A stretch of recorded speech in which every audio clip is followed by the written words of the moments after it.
Hi, I'm Jake Carpenter, and these are my sketch notes for Unit 1.3, Absolute and Comparative Advantage. So first, we're going to talk about absolute advantage.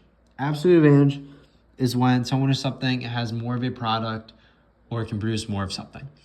So Bob and Rob here, they have baseballs. Bob has 6 baseballs, Rob has 5 baseballs. Bob has the absolute advantage because he has more baseballs. Pretty simple. Now we're going to look at something a little more complex, which is comparative advantage. Comparative advantage is when the opportunity cost is lower. So we're going to switch gears here, look at countries.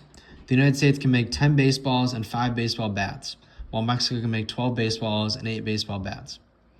Mexico has the absolute advantage in both areas, but do they have the comparative advantage? Let's look at the math here. So the United States, for every baseball they make, they give up 1/2 of a baseball bat. And for every baseball bat they make, they give up 2 baseballs. Now Mexico, for every baseball they make, they give up 2/3 of a baseball bat. And for every baseball bat they make, they give up 3/2 of a baseball. So the United States has a comparative advantage in baseballs because they give up less baseball bats, and Mexico has a comparative advantage in baseball bats because they give up less baseballs. 3/2 is smaller than 2, and 1/2 is smaller than 2/3. So now we're going to do another practice problem here. We're going to look at Brett and Joe and cakes and pies. So Brett can make 10 cakes and 15 pies, and Joe can make 5 cakes and 4 pies. So Brett has an absolute advantage in both areas, but does he have the comparative advantage? So we're going to look at the math here. Here's Brett. So if every cake he makes gives up 3/2 of a pie, if every pie he makes gives up 2/3 of a cake. And Joe, for every cake he makes, he gives up 4/5 of a pie, and for every pie he makes, he gives up 5/4 of a cake. So Brett has the comparative advantage in pies because his ratio is smaller than Joe, and Joe has a comparative advantage in cakes because his ratio is smaller than Brett's.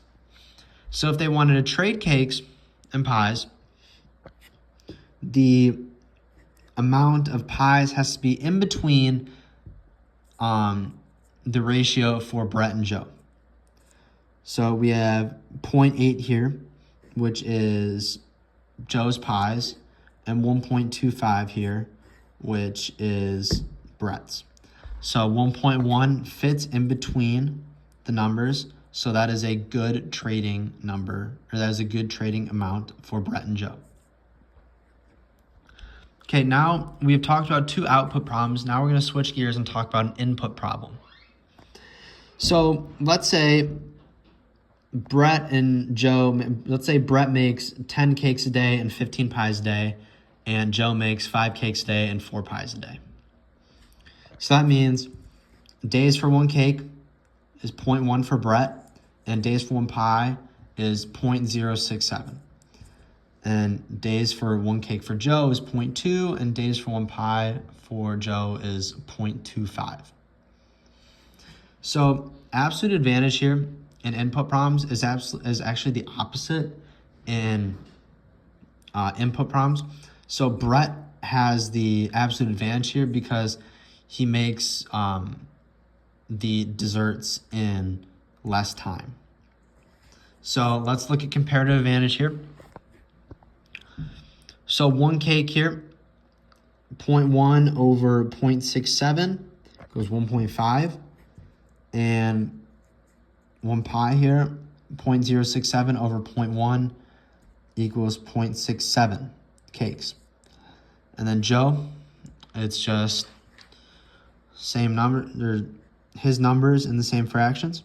So 1 cake, 0.2 over 0.25, which equals 0.8 of a pie. And 1 pie, 0.25 over 0.2 equals 1.25 cakes. So Joe still has the comparative advantage in cakes, and Brett still has the comparative advantage in pies, even though it is switched and we're talking about days and it is an input problem.